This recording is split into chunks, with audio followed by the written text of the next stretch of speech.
ओम सद्गुरुदेव भगवान की जय। गुरुर्ब्रह्मा गुरुर्विष्णु गुरुर्देवो महेश्वरा गुरुर् साक्षात् परं ब्रह्म तस्मै श्री गुरुवे नमः।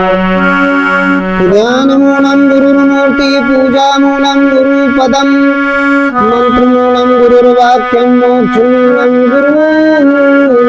गुरुप्रपः। बोलिए सद्गुरुदेव भगवान की जय। संत समाज की जय।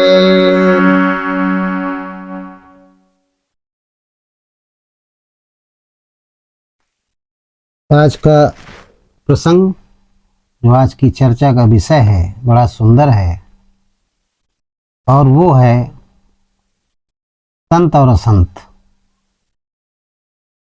संत और असंत क्या है और इनके लक्षण क्या है, कैसे हम समाज में जानेंगे कि ये मानव संत है और ये असंत है।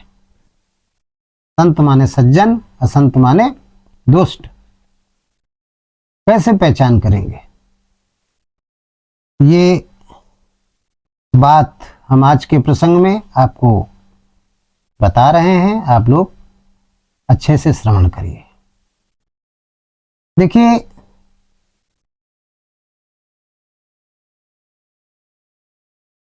संत का जो अर्थ होता है वो बड़ा विराट है। संत की महिमा बहुत विराट है, संत का चरित्र बहुत विराट है। लेकिन सभी धर्मशास्त्रों के पठन पाठन व सत्पुरुषों के सत्संगत के ज्ञान के अर्जन के माध्यम से जो मुझे ज्ञान प्राप्त हुआ है उसके अनुसार हम संत और असंत के बारे में आपको बताने जा रहे हैं। आप बड़े ध्यान से सुनिए। देखिए, संत गोस्वामी तुलसीदास जी ने अपने रामचरितमानस में वर्णन किया है, बहुत अच्छा किया है। और ये कथा सबसे पहले माता पार्वती जी ने सुनी थी, इसलिए हम उनको श्रोता मानते हैं। तो माता पार्वती जी का प्रश्न मानते हैं। उन्होंने भगवान शंकर से प्रश्न किया था, चूंकि अमर कथा सुन रही थी, यही अमर कथा है, इसको सुन रही थी। अमरनाथ की गुफा में, हिमालय का एक क्षेत्र है, वहाँ कथा चल रही थी। उसी कथा का ये प्रश्न है। उन्होंने प्रश्न किया कि प्रभु भगवान शंकर से, तत्वदर्शी सद्गुरु थे, टेढ़े मन को सीधा करने वाले सद्गुरु थे, उनसे किया कि प्रभु कथा मैं आपकी सुन रही, लेकिन एक हमारा प्रश्न है। प्रभु आप बताएं आगे की कथा कि संत क्या है, उनकी महिमा क्या है। फिर आप बताएं असंत कौन है और उनकी महिमा क्या है।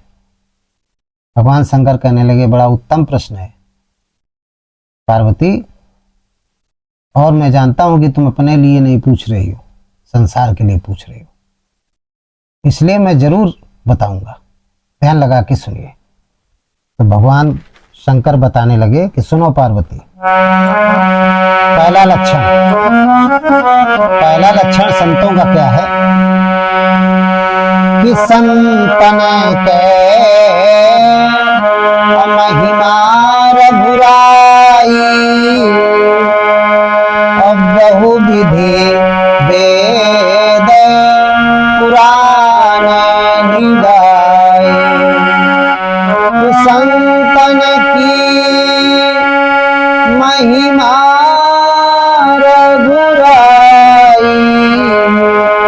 अब बहु विधि वेद पुराण निगाई, अब बहु विधि वेद पुराण निगाई।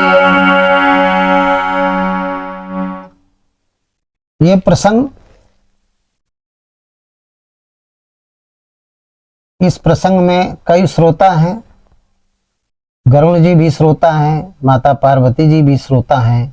आज के भी जो साधक हैं वो भी श्रोता हैं, अर्जुन भी श्रोता है। जितने भी रामचरण अनुयायी अनुरागी हैं सभी श्रोता हैं, भूत भविष्य वर्तमान। तो किसी एक श्रोता के लिए नहीं कहूंगा, तो काकभूषुंडी जी गरुड़ जी से भी कहने लगे कि गरुड़ जी सुनिए, संतन के महिमा रघुराई। मैं नहीं केवल वर्णन कर रहा हूं, भगवान शंकर ने भी कहा, मैं नहीं कर रहा हूं। गरुड़ जी करने लगे, काकभूषुंडी जी कहने लगे कि मैं नहीं कर रहा हूं। रघुराई का मतलब है जितने भी सतगुरु हैं सबने हमसे पहले और हमसे बाद वाले भी वर्णन करेंगे और किया है। भगवान श्री राम जी ने भी किया संतों की महिमा का वर्णन, भगवान शंकर ने भी किया, भगवान श्री कृष्ण ने किया। जितने भी साकार ब्रह्म के जो नर रूप में अवतार थे सबने वर्णन किया है। संतन के महिमा रघुराई, अब बहुविध वेद पुराणन गाई, सभी शास्त्रों ने वर्णन किया है। तो क्या है महिमा संतों की, वो मैं बताने जा रहा हूं। बताने लगे कि महिमा सुनिए, संत होते कैसे हैं। कि संत हृदय और नवनीत समाना, अब कहा कभी ने परि कहा न जाना, अब कहा कभी ने पर कहीं न जाना। संतन की महिमा रघुराई, संतन संत हृदय नवनीत समाना, कहा कभी ने पर कहीं न जाना। संत हृदय नवनीत समाना, संत का जो हृदय है, पहली विशेषता क्या है कि संत का हृदय नवनीत के समान होना चाहिए, मक्खन के समान मुलायम होना चाहिए, कठोर नहीं होना चाहिए। ये बात कहा। संत हृदय नवनीत समाना, कहा कबिन पर कहें न जाना। गोस्वामी जी कहते हैं इतना वर्णन किया लेकिन संपूर्ण वर्णन कहने में असमर्थ थे बड़े बड़े ऋषि महात्मा कवि, वो भी पूरा नहीं कह पाए, क्योंकि संतन की महिमा रघुराई बहुत बड़ी है। क्यों? क्योंकि निज परिताप द्रवय नवनीता, अपर दुख द्रवय संत सुप नीता। निज परिताप द्रवय नवनीता, नवनीत का क्या स्वभाव होता है, मक्खन का क्या स्वभाव होता है कि निज परिताप द्रवय नवनीता। निज प्रताप, निज प्रताप का मतलब संतों का जो हृदय है वो मक्खन के समान है। इनका वर्णन करने में असमर्थ हैं सभी कवि।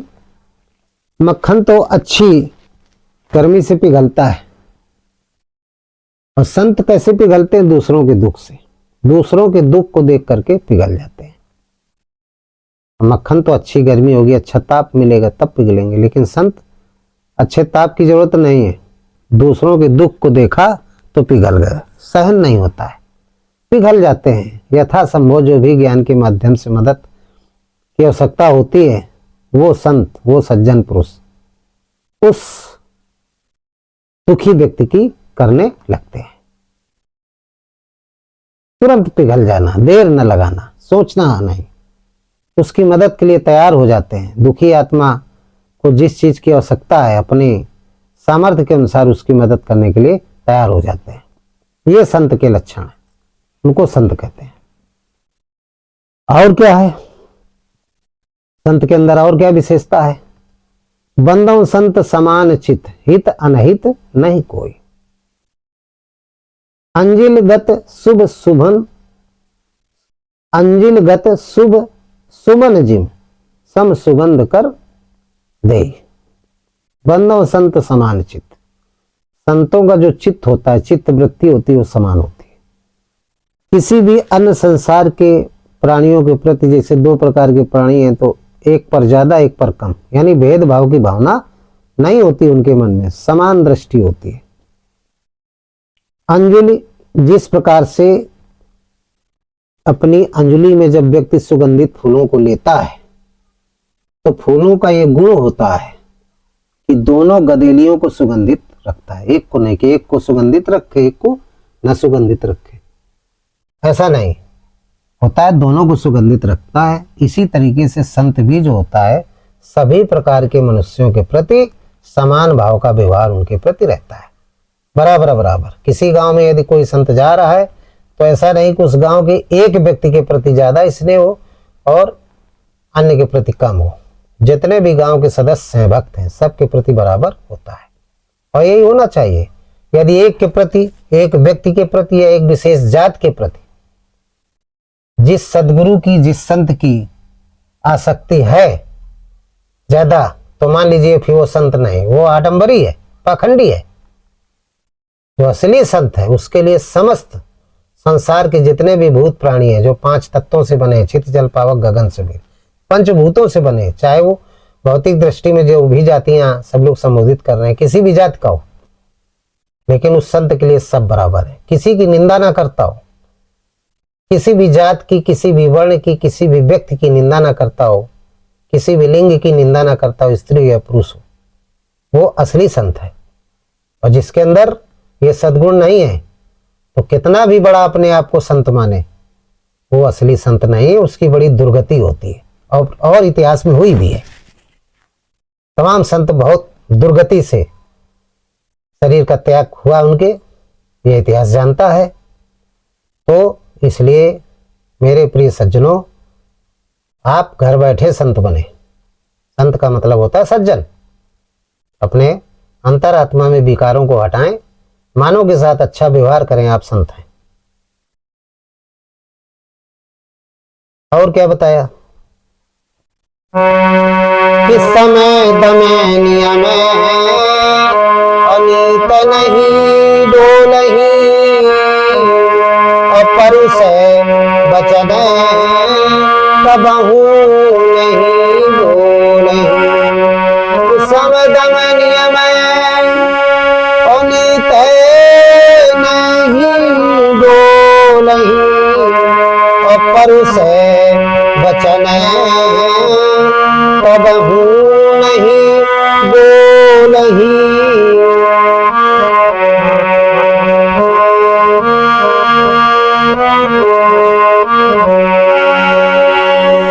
समदम नियम नीत नहीं डोले।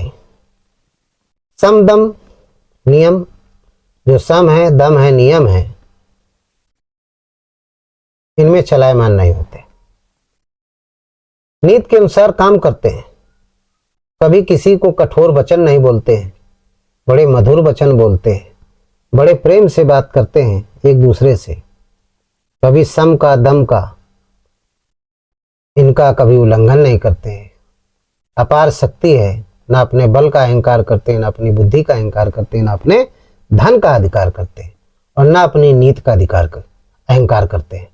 किसी भी प्रकार का अहंकार नहीं करते हैं, ना करते हुए सबसे मधुर वचनों में बोलते हैं। धनवान होते हुए भी बड़े विनम्र हैं, बहुत बलशाली होते हुए बड़े विनम्र हैं, बहुत पढ़े लिखे होते हुए भी बड़े विनम्र हैं। कभी कठोर वचन नहीं बोलते, बड़े प्रिय वचन बोलते हैं। वो सारे के सारे क्या हैं? संत हैं, चाहे किस वेश में हो। उनको गोस्वामी जी ने कहा, भगवान शंकर ने कहा, वो सब संत हैं। तो एक संत की विशेषता ये बतलाई। फिर क्या कहते हैं, माता पार्वती जी ने कहा, भगवान शंकर ने कहा, बात समझ में आ गई संतों की? बोले हाँ प्रभु, समझ में आ गई। तो बोले कृपा करके आप प्रभु असंतों के बारे में बता दीजिए। असंत कौन है? जिसे संसार के लोग पहचान हो जाएगी तो उनसे बचेंगे, उनकी संगत नहीं करेंगे, क्योंकि बड़े सुनाए, बड़े दुखदाई होते हैं। भगवान शंकर ने कहा बिल्कुल दुखदाई होते ही है। तो उन्होंने कहा, एक पिता के विपुल को मारा, अनेक पुत्र, एक पिता एक ही होता, पुत्र अलग अलग होते हैं लेकिन विपुल होते हैं। उनमें एक संत बनता है, एक असंत हो जाता है, जैसे रावण और विभीषण। तो जिसके अंदर भगवान पे भजन की उत्पत्ति हो गई है, अनुराग हो गया भगवान के चरणों में, वो संत है। और जो विरक्त हो गया है, दूर हो गया है, वो असंत है। तो कहते हैं सुनो पार्वती, अब असंतन के लक्षण कि सुनहु वसंतन है अकेर स्वभाव, अभूल है संगत करिए न काऊ, कोई भी न करे। सुनहु वसंतन अकेर स्वभाव, अभूल संगत करिए न पाऊ, अभूल संगत करिए न पाऊ। और यदि संगत करोगे तो क्या होगा कि तीन कर संग, नहीं मान रहे हो, संगत कर रहे हो तो तीन कर संग सदा दुख दाई, अजमी कपिलहि घालहि हरि आई, अजमी कपिलहि घालहि हरि आई। बड़ी अच्छी बात भगवान शंकर ने बताई कि सुनहु असंतन केर स्वभाव, हे पार्वती असंतों के, हे गरुण जी असंतों का स्वभाव सुनिए। कैसा स्वभाव है असंतों का, दुष्टों का, इनको दुष्ट कहते हैं। भूले संगत करिए न कहो, कोई भी दुष्टों की संगत भूल में, स्वप्न में भी ना करना। और यदि धोखे में हो भी गई तो जानकारी हो जाए, दूर हो जाओ, उसी में कल्याण है। तीन कर संग सदा दुखदाई, यदि आप उनकी संगत करेंगे तो आपको हमेशा दुख ही प्राप्त होगा, सुख नहीं मिल सकता। जिस तरीके से जिम कपिलें घालें हराई, जिस तरीके से हर आई, जिम कपिलें घालें हर आई। कपिला है गाय, यदि कसाई का साथ कर ले, उसकी संगत कर ले, उसको मित्र बना ले, तो क्या होता है अंत में, गाय को दुख ही मिलता है। एक तो हराई का मतलब ये हुआ काटी जाती है, कसाई का काम क्या है, ऐसी संगत का काम क्या है, अंत में मृत्यु, वो भी काटी जाएगी। और दूसरा हरियाई का मतलब हो गया कि घर में रहने वाली जो पशु, जो पालतू गाय, यदि वो जंगली गाय का साथ कर ले, जंगल में रहने वाली बनगैली गाय जिनको कहती है, वन में रहने वाली, उनका संगत कर ले, तो फिर वो क्या होगा, घर से भाग जाएगी, खूंटा तोड़ करके, रस्सी तोड़ करके, खूंटा उखाड़ करके। और उस जंगल में रहने वाली गाय का साथ कर लेगी तो भिष्ठा खाएगी, तमाम गायें भिष्ठा खाती हैं। तो ये सब क्या है, दुष्ट है, ये सब क्या है, दुष्ट है। तो दुष्ट की संगत बड़ी दुखदाई होती है, इसलिए दुष्ट की संगत से बचना चाहिए। ऐसे मानवों से बचो, उन मानवों से अलग रहो, एकांत में रहिए, कोई जरूरत नहीं। भगवान कृष्ण ने यही तो कहा था, 5 भले 100 से, 100 को मित्र नहीं बनाया, 5 को मित्र बनाया था भगवान कृष्ण ने पांडवों को, क्योंकि वो साधु थे। और 100 कौन थे, कौरव, वो असाधु थे, असंत थे। और 5 कौन थे, संत थे। 5 का साथ दिया, सत्य भी संत का साथ देता है, असंत का साथ नहीं देता है। असंत जो होता है, दुष्ट होता है, वो संत को परेशान कर सकता है लेकिन पराजित नहीं कर सकता। क्यों? इसलिए कि संत के साथ में सत्य होता है। सत्य माने परमात्मा, वो आत्मा जो शाश्वत है, सत्य है और सनातन है। अंतःकरण में निवास करती है इसलिए उसको आत्मा कहते हैं, कण कण में निवास करती है इसलिए उसे परमात्मा कहते हैं। इसलिए उनका साथ नहीं करना चाहिए। और क्यों नहीं करना चाहिए उसके लिए बताते हैं, क्यों संतों का साथ नहीं करना चाहिए दुष्टों का। इसलिए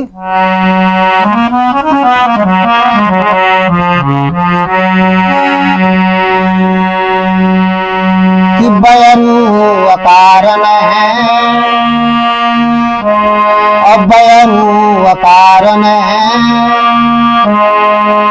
सब काहू सो जो करी हित अनहित काहू सो। झूठ ही लेना झूठ ही देना, झूठ ही भोजन झूठ चबेना, अकाहू की जो सुनही बड़ाई, श्वास ले ही जन जूड़ी आई, अकाहू की जो सुनही बड़ाई, श्वास ले ही जन जूड़ी आई, बैरु कारण सब काहू सो, जो कर हित अनहित ताहू सो, बैर कारण सब काहू सो, और जो कर हित अनहित ताहू सो। अकारण बैर करते हैं, कोई आपका दोष नहीं है, दुष्टों की बात बता रहा हूं, आपका कोई दोष नहीं, लेकिन आप बैल मुझे मार, आ करके आपसे लड़ने लगेंगे, झगड़ने लगेंगे, आपको गाली गलौज करने लगेंगे, कोई हित नहीं है। जो कर हित अनहित ताहू सो, आप उसके साथ अच्छा कर रहे हैं, लेकिन वो आपके साथ बुरा ही करेगा, क्योंकि वो दुष्ट है। तो ऐसे लोगों से दूर रहिए, बड़े स्वार्थी होते हैं, और उनके अंदर क्या वृत्ति होती है, चित्त वृत्ति में और क्या अवगुण होते हैं, झूठा ही लेना झूठा ही देना, झूठा ही भोजन झूठ चबेना, दिन रात झूठ बोलना, खाने में भी झूठ बोलना, काम करने में भी झूठ बोलना, मतलब हर बात पे झूठ बोलना, ये उनकी प्रवृत्ति होती है। और यदि कोई व्यक्ति दूसरा है, उसने अच्छा काम किया, समाज उसकी बड़ाई कर रहा है, तो उनको बड़ा दुख होता है। जब उनकी बड़ाई सुनते हैं तो लगता है उनको आ जाता है बुखार, ऐसा बुखार आता है, ईर्षा रूपी ऐसा बुखार आता है जैसे मलेरिया का बुखार, कपकपौआ वाला बुखार, ऐसा जाड़ा लगा कस के। इस तरीके से वो क्रोध के कारण ओंठ फड़कने लगते हैं, उनको ऐसा लगता है जैसे कटकटी चौहे किटकिटा रही हैं, इतना उनके अंदर क्रोध आ जाता है, ईर्षा आ जाती है, द्वेष आ जाता है दूसरों की बड़ाई सुनने पर। ये दुष्ट की प्रवृत्ति है। और जब कहो कि देखें विपत्ति, इतना ही नहीं, जब कहो कि देखें विपत्ति तो सुखी भय मानो जग नृपति। किसी का सुख देखते हैं तो उन्हें बड़ा दुख होता है, और जब किसी का दुख देख लेते हैं, विपत्ति देख लेते हैं कि अरे बड़ी उसकी विपत्ति है, तो बड़े प्रसन्न हो जाते हैं, मानो उनको जो है परमानंद मिल गया, तीनों लोगों की संपत्ति मिल गई, तीनों लोगों के राजा बन गए, इतना सुख अपने अंदर वो एहसास करते, बड़े प्रसन्न हो जाते हैं, अच्छा हुआ अच्छा हुआ, अच्छा दुख इसको मिला। जबकि उस जिसको परेशानी उस व्यक्ति ने, इस व्यक्ति का कोई बिगाड़ा नहीं, वो संत है। असंतों को बड़ी दिक्कत होती है, भजन कर रहा है तो बाधा डालने लगेंगे, कोई अच्छा काम कर रहा है तो व्यवधान डालने लगेंगे। ये क्या है, ये असंतों का स्वभाव है। तो भगवान शंकर ने कहा पार्वती, ऐसे दुष्ट लोगों से, ऐसे असंतों से दूर रहना चाहिए, इसी में मानव का कल्याण है। बिल्कुल, जब तक जानकारी नहीं है कोई बात नहीं, आपने संग किया, उनका साथ किया, लेकिन ज्यादा देर नहीं रुकता, उनका भेद खुल जाता है और आपको एहसास होगा कि आदमी ठीक नहीं, तत्काल आप उसका परित्याग कर दीजिए, भले वो कितना भी आपका इस नहीं ना हो। गोस्वामी जी ने लिखा है कि जाके प्रिय नाम राम वैदेही, तजहु कोटि बैरी समय, यद्यपि परम स्नेही, यद्यपि परम स्नेही, तजहु कोटि बैरी समय, यद्यपि परम स्नेही, जाके प्रिय राम वैदेही, जाके प्रिय न राम वैदेही, तजहु कोट बैरी सम यद्यप परम स्नेह। उसको बैरी करोड़ों दुश्मनों के समान त्याग देना चाहिए, चाहे भले आपका बहुत खास ही रिश्तेदार कोई ना हो, कोई नाता क्यों ना हो, लेकिन जिसके अंदर दुष्टता है, बात बात पे झूठ बोलना, ईर्षा करना, संसार के लोगों से, यानी दुष्ट प्रकृति असंत के भाव, ऐसे लोगों को बिल्कुल परित्याग कर देना चाहिए। इसी में कल्याण है, और नहीं तो फिर कल्याण नहीं है। वो संत भी असंत हो जाएगा, उसकी बार बार बातें सुनेंगे, फोन से बार बार आपको अपनी बात कह रहा है जो दुष्ट है, तो सुन सुन के आप भी दुष्ट हो जाएंगे, उकारी भरेंगे, हाँ में हाँ मिलाएंगे।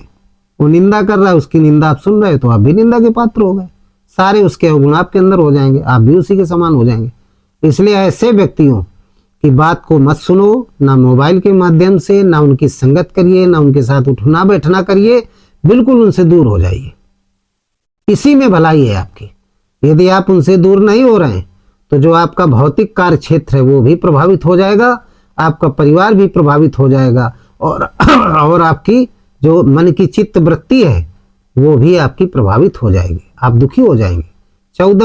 5 क्लेश और 9 विघ्न, जो 14 राक्षस हैं आपके अंदर, अविद्या, अस्मिता, राग, द्वेष, अभिनिवेश, ठीक, काम, क्रोध, मद, लोभ, ईर्षा, द्वेष, पाखंड, ये सब आपके अंदर भर जाएंगे, तो आप भी वैसे ही हो जाएंगे। इसलिए ऐसे लोगों से बिल्कुल दूर रहिए। भगवान शंकर ने माता पार्वती जी से कहा, तत्वदर्शी सदगुरु कागभूषुंडी जी ने गरुड़ जी से कहा, परम ब्रह्म पूर्ण ब्रह्म परमात्मा स्वरूप तत्वदर्शी सदगुरु भगवान कृष्ण ने अर्जुन से कहा, और आज के जितने भी सदगुरु हैं उन्होंने अपने अपने जो अनुरागी भक्त हैं उनसे कहा, और मैं भी आप लोगों से कह रहा हूं। तो ऐसे दुष्टों की संगत मत करें। तो बात समझ में आ गई होगी। इसलिए मेरे ज्ञानी श्रोता बंधु, श्रोता वक्ता ज्ञान नित कथा राम के गुण, ये कथा राम की गुण है, इसमें आप भी ज्ञानी हैं। बिना आप लोगों की मदद के हम ये कथा नहीं सुना सकते थे। आप लोगों का मन हमारी कथा में लगा रहा, इसलिए हम ये कथा सुना पाए। तो बहुत बहुत साधुवाद आप लोगों का, धन्यवाद। इन्हीं शब्दों के साथ हम अपनी कथा का विराम करते हैं। तो बोलिए सद्गुरुदेव भगवान की जय। हृदय में स्थित परमात्मा राम की जय। संत समाज की जय, भक्त समाज की जय। सर्वे भवन्ति सुखिना, सर्वे सन्तु निरामयाः, और सर्वे भद्राणि पश्यन्ति मा कश्चित् दुःखभाग्।